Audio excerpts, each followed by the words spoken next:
Bon, le message, c'est justement la jeunesse. La jeunesse, c'est celle qui doit porter les messages de tous les comportements qu'il faut changer, tout ce qu'il faut faire pour conserver l'environnement. L'environnement, c'est tout ce qui nous entoure, donc c'est tout. Et c'est une question de survie, ce n'est pas une question de survie pour la planète, on parle beaucoup de survie de la planète. Ce n'est pas la planète, c'est l'espèce humaine, c'est l'humanité, c'est l'avenir de l'humanité qui compte, donc il faut faire le nécessaire pour sauvegarder cet environnement qui nous protège.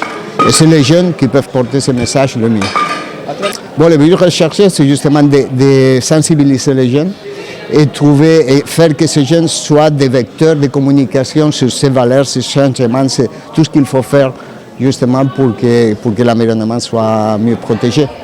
Est-ce que cette initiative sera élargie à d'autres couches sociales du pays, à part la jeunesse?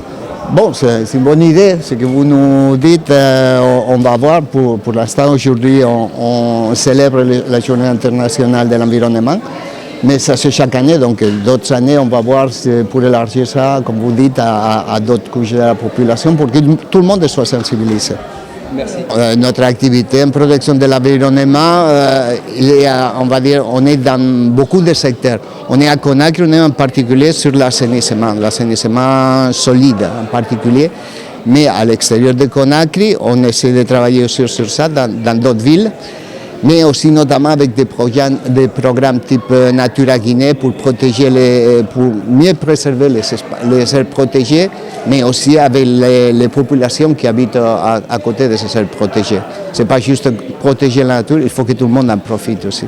Je suis Doumbouya Oumou, étudiante de l'Université libre de Guinée, département administration des affaires, championne de ce concours de plaidoirie. Comme je l'ai dit avant, ce n'a pas été facile. Parce qu'au départ, je ne m'y connaissais pas vraiment dans ce truc qu'on appelle l'environnement. Je n'avais pas cette culture environnementale.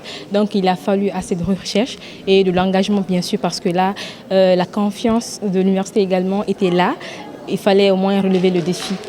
Donc, je suis partie au Studio Kera pour la première fois. Je pense que ça a été très, très bien organisé parce qu'il y avait eu le coaching, je vous préviens, avec Maître DS qui était là-bas ce jour. Là, il nous a donné assez de conseils et assez d'expérience sur la chose.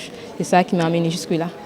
Comme je l'ai dit, pour la protection et la préservation de l'environnement, il faudrait l'implication de tous. Peu importe ce que le gouvernement fera, si la population également n'est pas engagée, je pense que ça ne mènera pas à bon port. En bref, il faut l'implication de tout un chacun dans cette lutte. Merci. Kaba Mohamed de l'Université libre de Guinée. D'ailleurs, je suis très content aujourd'hui, malgré je ne suis pas lauréat.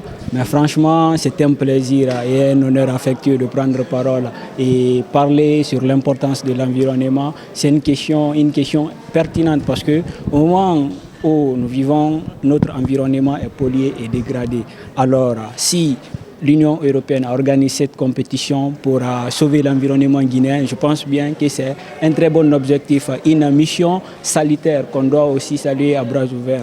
Donc j'ai un sentiment de remerciement, je suis très content, franchement très content, et je félicite les victorieux, ceux ou celles qui ont gagné. Félicitations à eux et courage à ceux qui n'ont pas gagné, à nous. Et je vous remercie, vous d'ailleurs, et tout un chacun. Merci à l'Union européenne.